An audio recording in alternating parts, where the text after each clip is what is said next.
Ah non, non, mais continuez avec l'été si vous voulez, mais moi je vais rester là tranquille avec mes bougies, mon thé, mes puzzles et toutes mes lectures d'automne. Y a pas de problème, on se rejoint quand vous êtes prêts. Et à la vôtre surtout.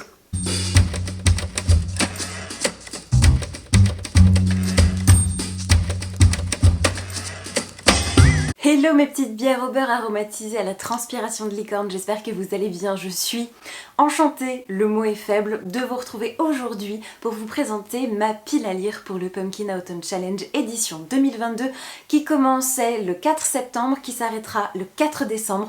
Et sans plus attendre, je vous propose qu'on s'y colle tout de suite. Bien entendu, pour celles et ceux qui n'auraient aucune fichue idée de ce dont je suis en train de parler, je vous renvoie vers la vidéo et les articles de blog rédigés et réalisés par la créatrice du challenge, Guimauze, et je vous mets tout ça bien sûr partout. Vous n'aurez plus qu'à cliquer pour vous mettre à la page. Je ne sais pas exactement à quoi est-ce que ça tient, si c'est une envie de récupérer de ces mois de canicule qu'on s'est farci ces derniers temps, ou plutôt mon envie de profiter de cette édition un petit peu spéciale puisque ce sera la dernière que je ferai avant que mon enfant soit là. En tout cas, je suis particulièrement à fond pour le challenge de cette année qui a en plus pour thématique l'étrange cueillette et je suis charmée par tous les menus et sous-catégories concoctés par Guimauze cette année encore. Et on va attaquer immédiatement parce qu'il y a du monde au balcon. Je suis pas bien sûre de mon emploi de cette expression parce que je voulais pas parler de forte poitrine mais plutôt d'une pile à lire conséquente. Mais ma foi, je vous l'offre, c'est cadeau. On ouvre les hostilités avec le menu spécialement concocté cette année qui s'appelle l'automne de l'étrange et sa première sous-catégorie qui s'intitule les mystérieux habitants de Pottsfield. Et parce que ça nous fait rentrer directement dans le vif du sujet, les mots-clés sont automne, Halloween et Samhain. Ici, je me suis glissée deux lectures, à commencer par un roman qui s'appelle Trois sœurs, une malédiction et une pincée de magie. C'est écrit par Michel Harrison et publié aux éditions du Seuil et tout ce dont je me souviens, c'est que, comme son titre l'indique, on va suivre l'histoire de trois sœurs qui vivent sur une île en autarcie avec leur famille depuis leur naissance. Tout n'est que brume, mystère, sauf qu'un jour, la petite dernière, Betty, va en avoir marre, va décider de prendre son courage à deux mains et de quitter l'île familiale le soir d'Halloween.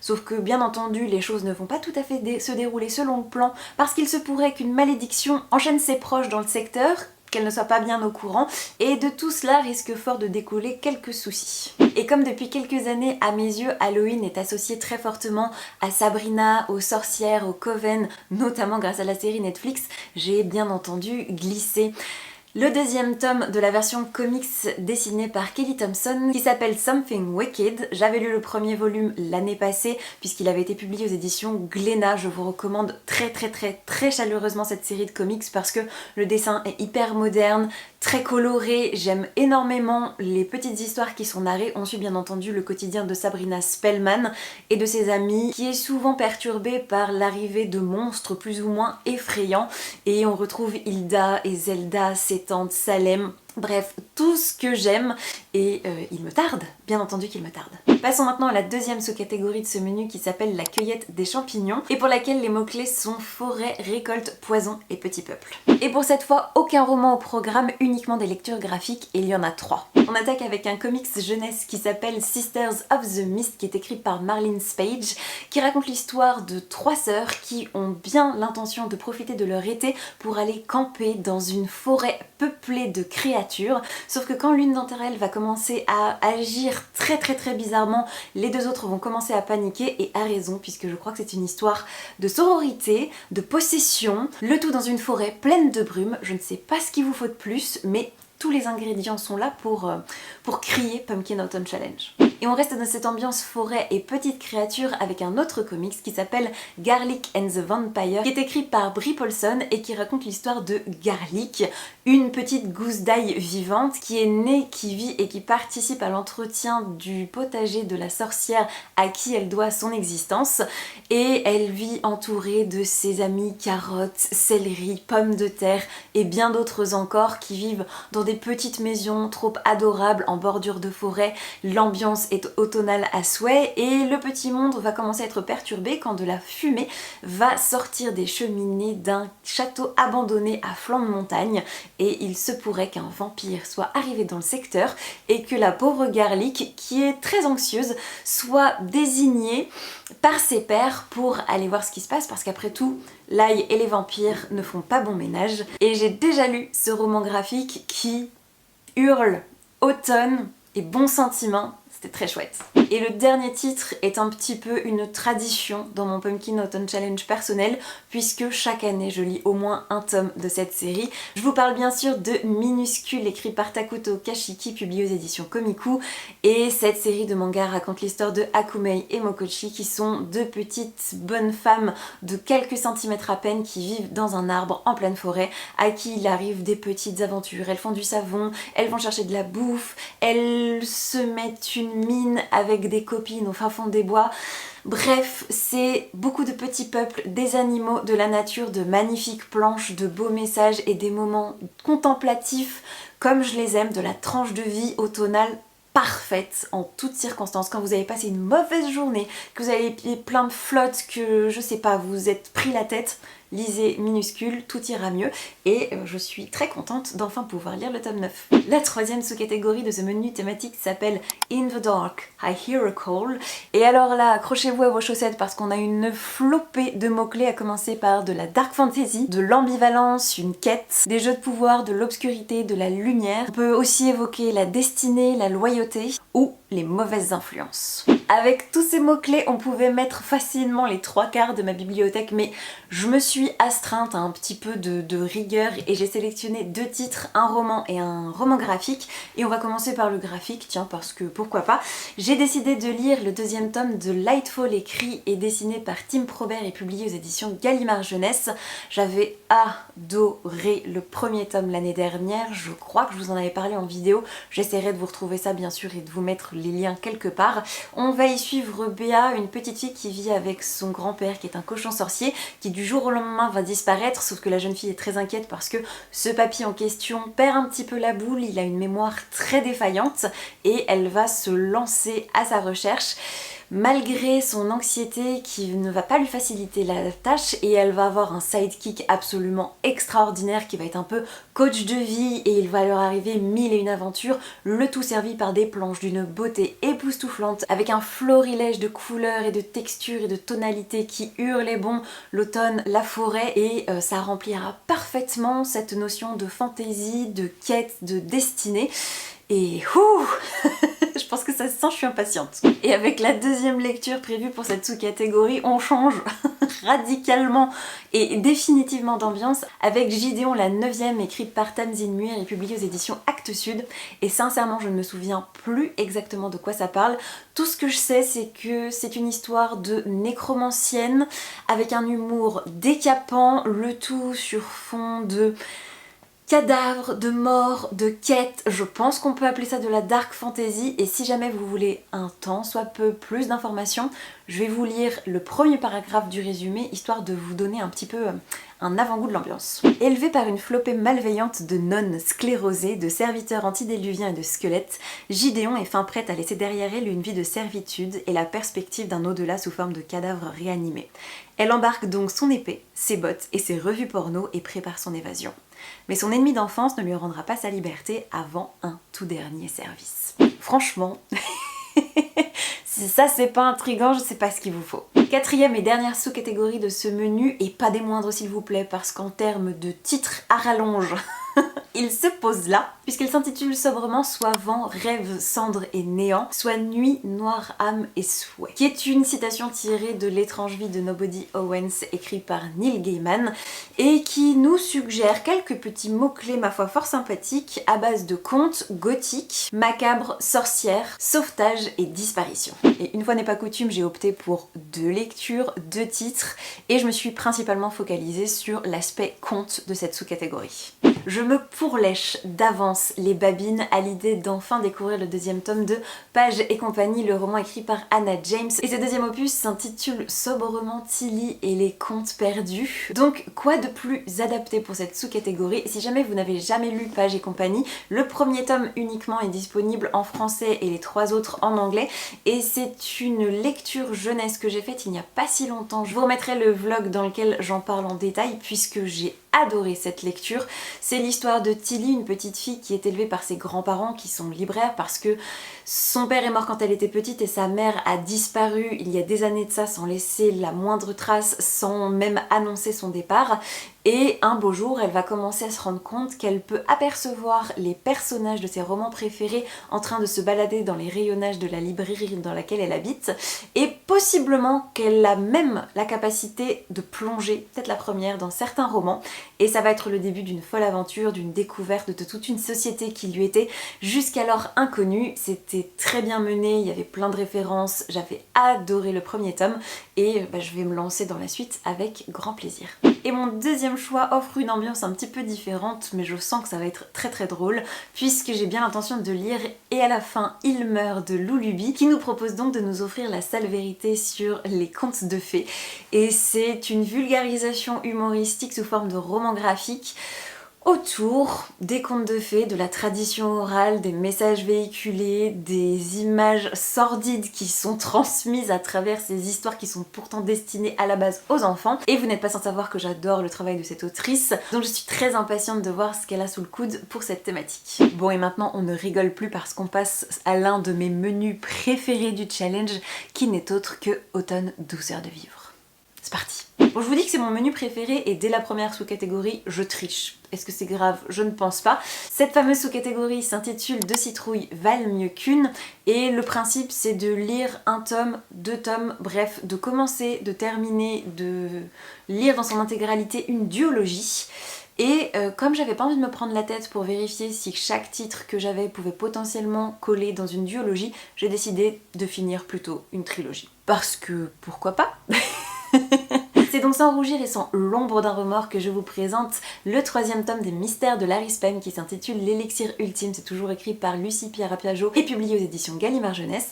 Et si vous ne connaissez pas cette série, n'hésitez pas à vous plonger dedans parce que c'est de l'excellente qualité littéraire et un univers très immersif qui est un peu une uchronie steampunk puisque le principe de base c'est que la révolution de la commune a abouti, la noblesse a donc été abolie en France et c'est très chouette, il y a des histoires de complot, d'alchimie, de secrets et j'aime énormément cette saga sauf que j'ai lu les 2 premiers tomes il y a tellement longtemps que je ne m'en souviens plus du tout, donc je vais me trouver des résumés bien spoilants et enfin terminer cette trilogie que j'aime tant. On passe maintenant à la maison Slangsters qui nous propose de nous concentrer principalement sur l'humour, les livres audio et les podcasts et j'ai 2 choses à vous présenter.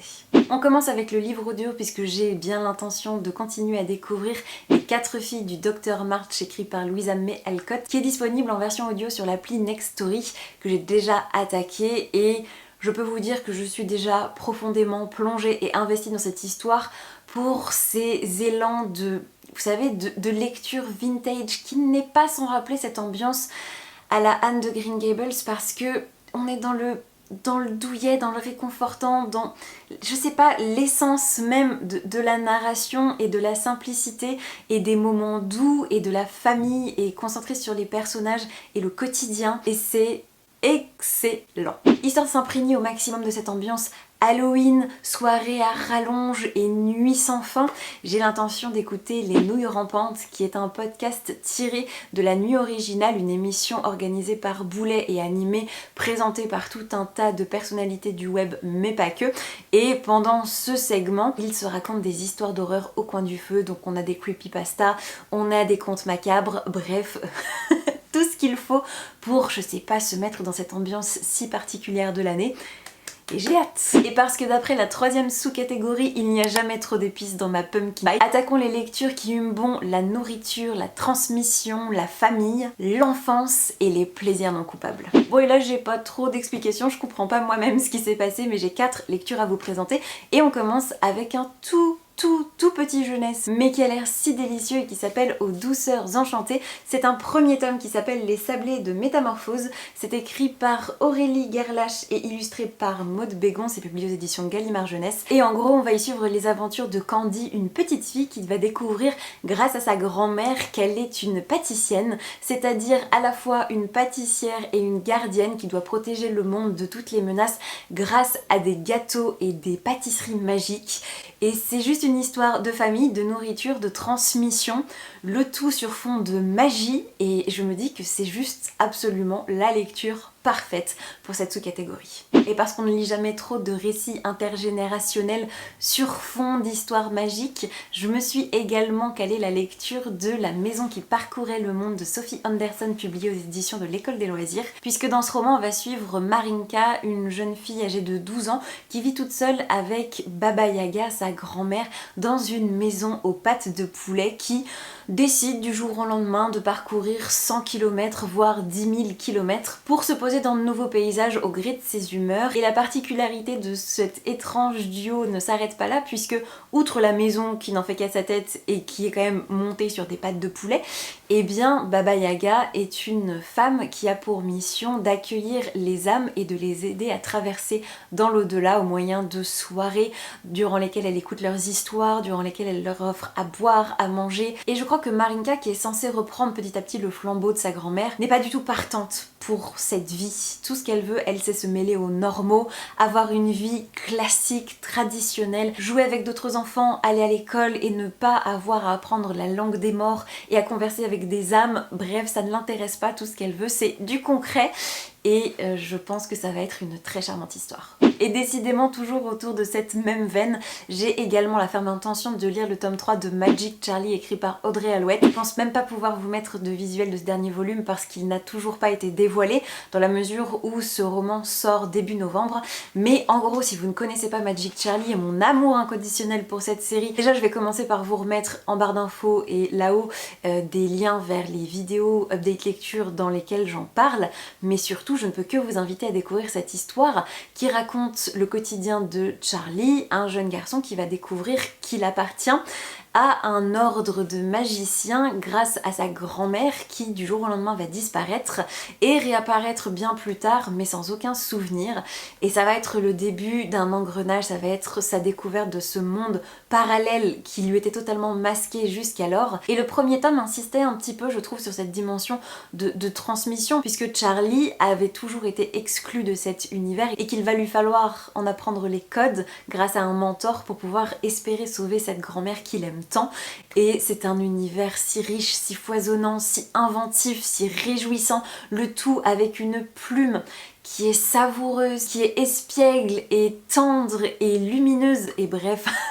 Je vais pas continuer cette énumération de mélioratifs jusqu'à l'infini, mais vous aurez compris que j'aime énormément cette série et que si vous ne connaissez pas, il va falloir vous y mettre. Et dernière lecture prévue pour cette sous-catégorie qui est un petit peu un ajout de dernière minute trouvé totalement par hasard en discutant avec des collègues, puisque je ne sais plus exactement ce qu'on cherchait. On cherchait des mangas sur la nourriture, sur l'alcool, enfin vous voyez ce côté un petit peu bouffe, tranche de vie, et on est tombé sur I Am a Cat Barista, qui est un titre écrit par Mino Maejima, qui n'a pas été traduit en français mais qui est disponible en anglais. C'est une duologie, je pense que pour l'instant il n'y a que 2 tomes et je ne crois pas qu'il y en aura d'autres. Et comme son nom l'indique, c'est un chat barista qui va voir arriver des gens avec des problèmes divers et variés et qui va essayer de les aider autour d'une bonne tasse de café. Et ça, si c'est pas réconfortant, si c'est pas de la transmission, de la nourriture et un plaisir non coupable, ben je sais pas ce qu'il vous faut.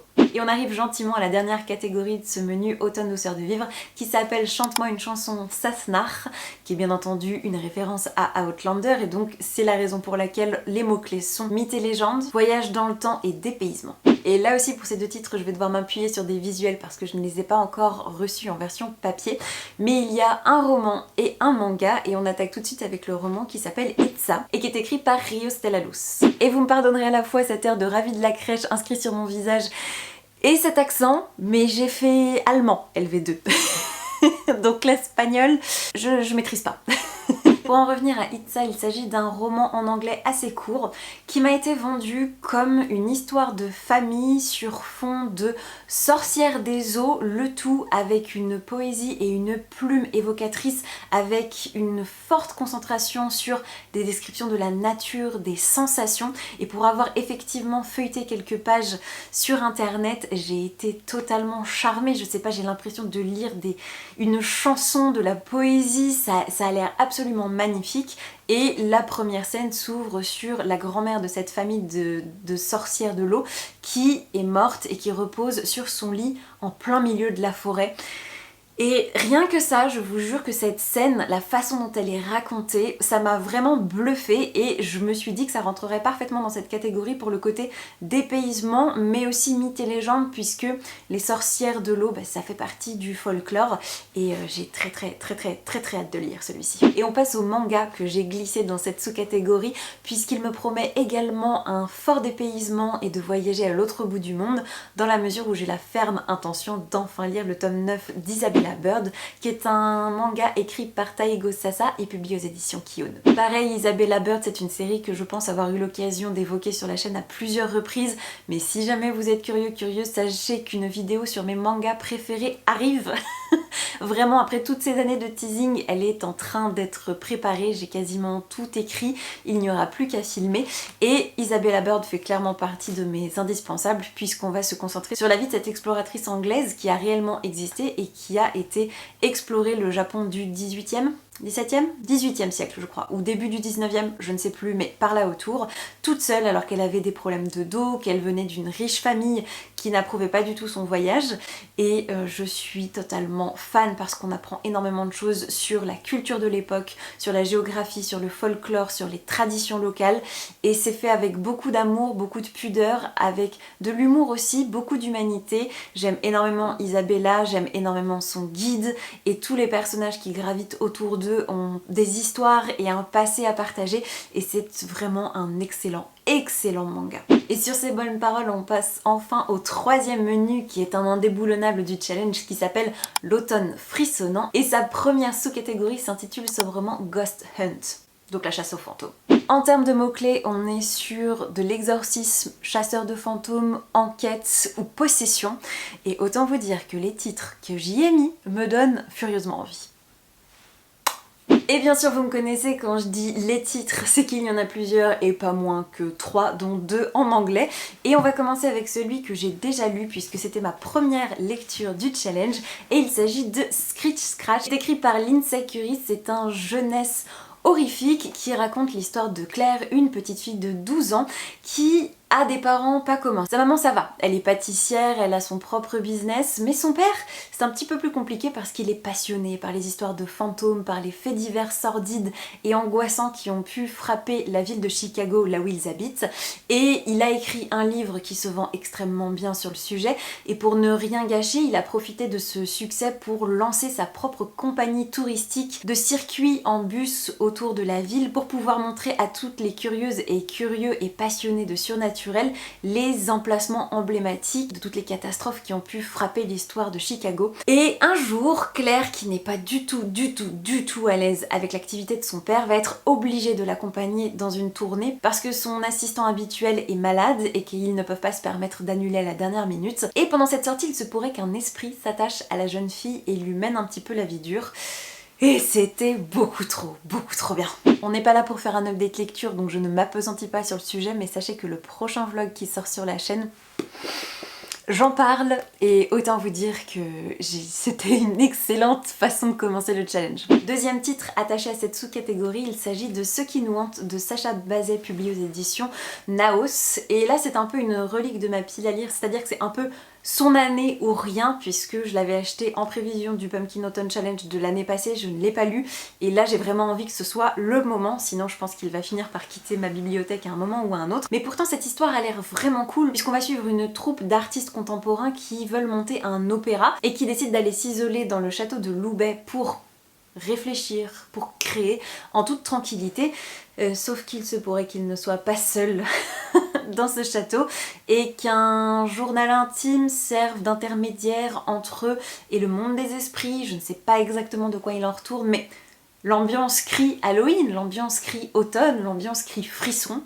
Et j'espère lui donner sa chance. Et enfin, dernière lecture pour cette sous-catégorie, mais pas des moindres s'il vous plaît, parce que ça fait partie des derniers achats dont je suis la plus friande, enfin vraiment, ça me brûle les doigts à l'idée d'enfin le découvrir. Et il s'agit de Cackle, qui est écrit par Rachel Harrison, qui est un livre que j'ai vu passer sur la chaîne de Darling Daisy et qui en a assez peu parlé, mais ça a suffi à piquer ma curiosité puisqu'on va suivre le personnage de Annie qui va se faire larguer par son mec et décider de quitter Manhattan pour aller s'installer dans une petite ville. Elle va trouver un nouveau poste d'enseignant dans un petit village paumé aux abords d'une forêt et elle va rencontrer Sophie, qui est une femme qui dégage un étrange magnétisme, qui dégage quelque chose qui l'attire comme un aimant, alors que pourtant elle semble un peu effrayer, mettre très mal à l'aise les autres habitants de ce patelin. Et les deux femmes vont se fréquenter, vont commencer à nouer des liens. Sauf que les choses deviennent de plus en plus étranges au contact de Sophie qui a une maison dans les bois et autour de qui il se passe des choses un petit peu bizarres, le tout saupoudré par des araignées. Alors je ne sais pas dans quelle mesure c'est lié ni comment est-ce qu'elles apparaissent, mais je sais qu'il y a une forte place faite aux araignées dans cette histoire, qu'elles participent à l'angoisse et à la terreur de ce récit. Et bon bah si vous n'aimez pas ces petites bêtes, non pas que j'aime, hein, vraiment pas, mais ça ne me dérange pas de lire sur le sujet et j'ai très hâte de voir ce qu'il a sous le coude, c'est ma prochaine lecture. Passons maintenant au Portrait du mal, la deuxième sous-catégorie de ce menu, pour laquelle la consigne est assez simple puisqu'on doit simplement lire un livre sur la couverture duquel figure un visage et possiblement de préférence un visage un peu effrayant, glauque et j'ai ce qu'il faut les amis. Et pour épargner vos petits cœurs, parce que je sens que certains et certaines vont pas tellement aimer la couverture du prochain volume, même si ça reste assez discret, ça touche une thématique qui je sais peut être un peu touchy pour certains et certaines, donc on va commencer en douceur avec un roman jeunesse qui s'appelle Les Aventures Magiques d'Alfie Blacksad, qui est écrit par Jess Kidd et publié aux éditions Helium, et je n'ai plus du tout la moindre idée de quoi parle ce roman. Je sais juste que quand je l'ai aperçu cet été, ça me hurlait Pumpkin Autumn Challenge, ça me hurlait Halloween, ça me hurlait sorcière, ça me hurlait grande méchante, et j'ai choisi ça parce que effectivement on voit des petits personnages mais on voit surtout ce visage de sorcière pas du tout contente qui surplombe la scène et je sais vraiment plus de quoi est-ce que ça parle, mais il y est question de sorcière, de jeunesse, de trucs un peu effrayants. Il ne m'en fallait pas plus. Mesdames et messieurs, on passe au livre qui peut potentiellement être problématique, mais sincèrement quand je le regarde, je me dis c'est suffisamment dilué pour que ça ne vous cause pas de tachycardie si jamais vous êtes un peu sensible à cette thématique. Mais j'ai bien sûr l'intention de lire Clown in a Cornfield, qui est écrit par Adam César. Et bon bah vous voyez peut-être, mais en gros dans ce champ de maïs se dessine un visage de clown pas très avenant. Et en gros c'est l'histoire de Queen et son père qui vont débarquer dans une nouvelle ville. On peut pas vraiment dire ça parce que c'est paumé en pleine campagne, il y a énormément de champs de maïs alentour. Et il y a une ambiance un peu chelou dans cette ville parce que en gros les adultes accusent les enfants de tous les faits divers, bizarres, un peu sordides qui se sont déroulés ces derniers temps, alors qu'à l'inverse les ados sont persuadés que c'est de la faute des adultes s'ils vivent des temps aussi troublés, et il se pourrait que tout ça soit plus ou moins lié avec des champs de maïs et les clowns. Sincèrement, je reste volontairement dans le flou, mais ça me donne très envie, et ça hurle Halloween, ça hurle...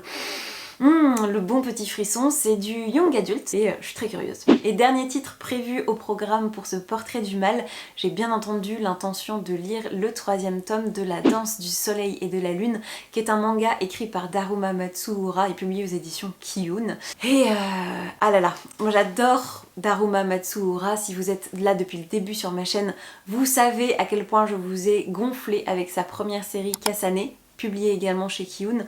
Mais alors là on est sur toute autre chose, c'est du folklore, et en gros notre personnage principal est un samouraï qui vit dans un dénuement et une pauvreté extrême et une solitude abyssale, dans la mesure où il est frappé par une étrange malédiction, c'est-à-dire qu'il ne peut rien tenir qui soit métallique, que ce soit un couteau, un sabre, un rasoir, il ne peut pas du tout être en contact avec le métal, sinon celui-ci se plie Et pour un samouraï c'est un petit peu compliqué puisque du coup il ne peut accepter aucune mission qui lui est confiée par son seigneur, sauf qu'en refusant ses missions, ben il s'exclut de la société petit à petit, donc les gens le voient comme un paria, comme un feignant, comme quelqu'un de bizarre, il a même pas de quoi se payer à manger. Et un jour une femme qui est juste splendide, magnifique, jeune, va l'aborder et lui demander de l'épouser. Ce qui va beaucoup le surprendre et au départ il n'est pas tout à fait partant pour l'aventure et puis petit à petit ils vont commencer à vivre ensemble jusqu'au jour où elle va disparaître dans d'étranges conditions et je ne vous en dis pas plus pour ne pas trop en dévoiler, mais sachez juste qu'il y a beaucoup d'éléments de folklore, il y a de la magie, il y a du mystère et ce côté très glauque et poisseux que Daruma Matsuura s'est instillé à la fois dans sa narration et dans son dessin, dans son trait. Et le 3e tome est sorti et je me dis que c'est tout à fait approprié pour Halloween. Et enfin, dernière sous-catégorie de ce menu automne frissonnant, il s'agit des Sakuma Drops au milieu des lucioles. Et là, niveau mots-clés, on a un petit peu plus de choix à base d'historiques, de drames, de biographies, de mémoires ou alors de récits qui tournent autour de la figure d'un frère et d'une sœur. Et encore une fois, parce que je suis absolument inarrêtable et irrécupérable, j'ai 3 titres à vous présenter. Et on attaque avec le mot-clé biographie et mémoire puisque j'ai très envie de découvrir, parcourir, mais pas forcément lire intégralement, des extraits des journaux de Lucy Maud Montgomery. Ça c'est le premier tome, je crois qu'il y en a 5, donc ça se concentre sur les années 89 à 1910, donc je crois que ça commence quand elle a une quinzaine d'années. Et c'est des extraits choisis parmi ces journaux. Et j'ai très hâte parce que vous connaissez mon amour pour Anne, vous connaissez mon amour pour l'écriture, pour l'imaginaire développé par cette femme qui a eu un destin en plus assez... j'ai pas envie de dire hors du commun parce que c'est pas du tout le terme, mais assez intéressant parce que elle vivait sur cette île, elle vivait au milieu de la nature à une époque qui est quand même assez loin de la nôtre et je sais qu'elle n'a pas eu une fin de vie facile, donc j'ai très hâte de voir à quel point son imaginaire et sa vie ont nourri son œuvre. Et voilà, les mots me manquent, ça n'a jamais été traduit, donc il faudra se lancer en anglais si vous êtes autant intrigué que moi. Mais une fois n'est pas coutume, j'ai très hâte de me délecter de ces extraits. On passe à un roman que j'avais acheté juste à la fin du Pumpkin Autumn Challenge de l'année dernière et que j'attendais du coup fébrilement de pouvoir glisser dans l'édition suivante. Il s'agit de Morte-Peau, écrit par Natalia Garcia Freire. C'est publié aux éditions Bourgois et ça se présente comme un conte macabre sur la déchéance d'une famille, puisqu'on va suivre Lucas qui développe un monologue à l'intention de son père qui est enterré dans le jardin, juste en dessous des pousses de basilic utilisées à l'époque par sa mère pour cuisiner. Et je crois qu'il y a peut-être une histoire d'empoisonnement, de secret de famille, d'ambiance pas terrible.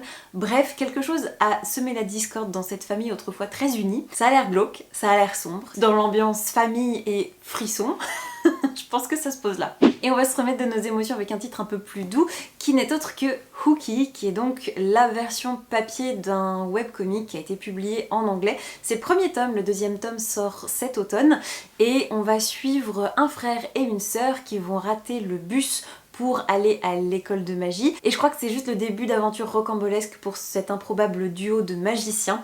Et j'avais totalement craqué sur ce premier tome il y a des lustres, mais j'attendais vraiment le Pumpkin Autumn Challenge pour me le procurer. Et du coup, si ça me plaît, j'aurai pas très long à attendre pour avoir la suite. Je sais, c'est long, on arrive enfin au dernier menu, mais vous la vouliez. Cette vidéo pile à lire, vous me l'avez beaucoup réclamé sur Instagram ces derniers jours. Donc, la voilà. Et comme chaque année, elle est très longue, mais j'espère sincèrement que vous avez l'occasion de piocher quelques idées pour votre propre pile à lire si elle n'est pas déjà monstrueusement débordante. Et on arrive enfin donc à l'automne rayonnant. La première sous-catégorie s'intitule We are all born naked and the rest is drag. Et vous me pardonnerez mon accent parce que tant que je n'ai pas bu un verre de champagne ou un mojito, mon accent anglais me gêne beaucoup, donc je le francise à outrance, ce qui donne quelque chose de totalement improbable, mais on s'en fout, ce qui nous intéresse ce sont les mots-clés, et cette sous-catégorie se concentre sur les lectures LGBTQIA+, l'amour de soi, l'inclusivité et la diversité. Premier roman glissé dans cette sous-catégorie qui ne devrait pas tarder à arriver physiquement dans ma bibliothèque. Il s'agit de Felix Silver Teaspoons and Witches, qui est écrit par Harry Cook et qui raconte l'histoire de Félix qui va être initié à la magie par sa grand-mère puisqu'ils descendent d'une famille très prospère dans laquelle la magie semble couler à flot. Et en dehors de cet apprentissage, le jeune homme va se lancer avec des amis à lui dans des enquêtes autour de mystérieuses disparitions qui ont eu lieu près de chez eux, et le tout sur fond de romance MM, si j'ai bien tout suivi. Et je sais pas, je suis intriguée.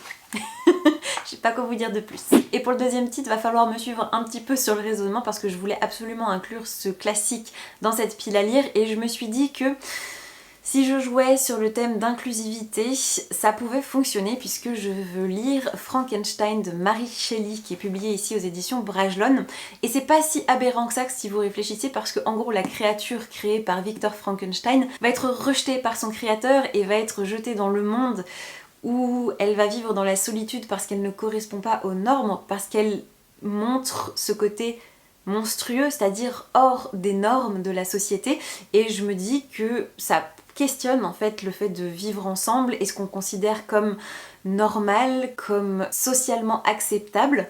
Donc ça passe. Après cette fin de phrase bien trop aiguë pour le bien de nos oreilles, on passe à la deuxième sous-catégorie qui s'intitule You Cannot Hit the Money. Et là, on s'intéresse à l'écologie, l'anticipation, la science-fiction et le post-apocalyptique. Vous commencez à connaître la chanson maintenant, il y a toujours 2 titres pour cette sous-catégorie. Le premier, c'est Rainbow Apocalypse, qui est écrit par Tristan Walroff, c'est publié aux éditions du Rouergue.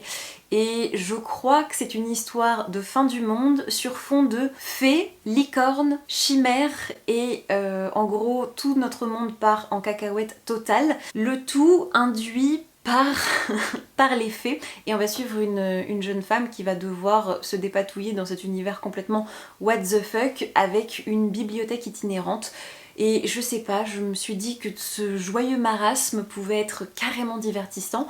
Donc dans le genre post-apocalyptique et science-fiction, spécial Halloween, je trouve qu'on tient un truc. Beaucoup moins barré et bien plus onirique, j'ai également l'intention de lire Un psaume pour les recyclés sauvages, le premier tome de la nouvelle duologie écrite par Becky Chambers et publiée aux éditions de La Talente. Ça sort la semaine prochaine et je sais juste qu'on y parle de moines du thé, de robots qui ont vécu avec les humains avant de décider de se retirer de la société et de partir dans les bois, dans la forêt, et de revenir des centaines d'années plus tard pour poser la question aux humains: est-ce que vous êtes heureux? Et donc ça questionne le bonheur, ça questionne le vivre ensemble, le tout sur fond de robotique, de science-fiction, et je crois que c'est une lecture très réconfortante d'après les premiers avis que j'ai vus passer, et je me dis que ce sera délectable en cette période. Et là je vous vois derrière votre écran en train de vous dandiner, de vous dire ça y est, c'est la fin, puisque oui, on arrive enfin à la toute dernière sous-catégorie de cette vidéo qui s'intitule Le don des Merryweek et qui nous propose comme mots-clés principaux la bienveillance, l'amour, l'entraide, la notion de guide, de sororité, de relation et de guérison. Tout un programme.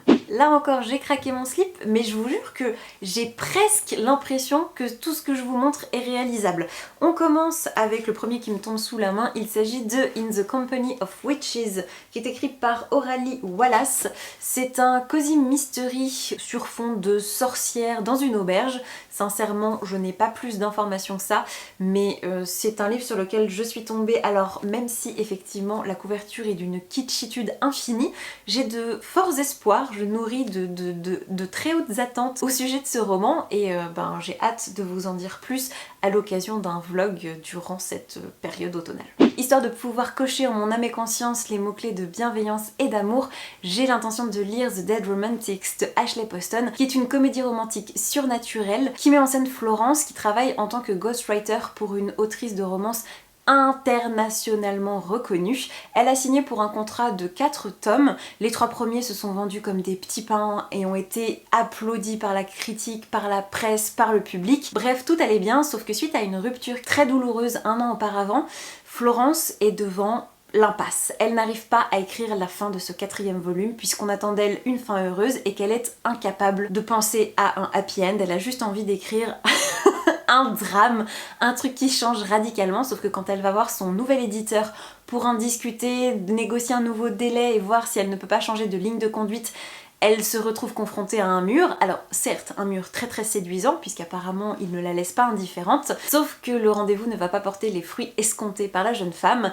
et pour ne rien arranger, elle va apprendre qu'un drame a frappé sa famille, la poussant à retourner dans son village natal et pas dans n'importe quelle condition puisque ses parents tiennent un funérarium et que pour ne rien arranger, en plus du deuil et de ce qui se passe pas bien dans sa carrière, eh bien, Florence va devoir renouer avec une part de sa vie qu'elle avait bien soigneusement mis de côté depuis plus de 10 ans, c'est-à-dire qu'elle et son père ont la capacité de voir les fantômes. Donc quand on travaille dans un funérarium, ce n'est pas forcément toujours très pratique, et quand à l'âge de 13 ans, on aide un fantôme à résoudre un mystère et que la presse vous présente un peu comme la nouvelle bête de foire et que vous êtes obligé de fuir parce que vous êtes harcelé par vos voisins et moqué par toute la ville, vous avez tendance à enterrer un peu ce pan de votre existence et ce don surnaturel, sauf que de retour chez ses parents, non contente d'affronter un deuil, elle va être aussi mise en présence d'un fantôme qui n'est autre que celui de son éditeur qu'elle a pourtant croisé en pleine santé la veille, sauf que entre temps il lui est arrivé quelque chose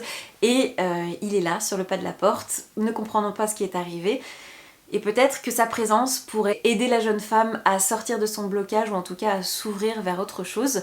Et j'ai déjà attaqué ce roman hier soir et j'en ai déjà lu 130 pages et j'aime énormément. En même temps, j'avais pas trop de doutes parce que Ashley Poston, c'est l'autrice à qui on doit en français Cendrillon 2.0 et tous les autres volumes de la saga Il était une fangirl. Je vous recommande si vous aimez la romance contemporaine toute doudou. C'est publié chez Lumen. Je crois qu'il y a 3 tomes disponibles, donc n'hésitez pas à acheter un œil. Mais en tout cas, The Dead Romantics, ça envoie du lourd. On reste un peu dans l'ambiance rupture douloureuse, petite ville et pouvoir magique, puisque je vous présente The XX, écrit par Erin Sterling.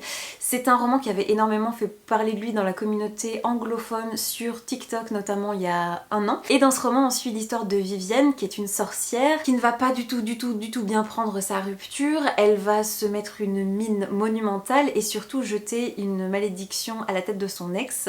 Sauf que 9 ans plus tard, le voilà de retour et je ne sais pas exactement ce qui va se passer, mais peut-être que cette rupture n'était pas si définitive que ça.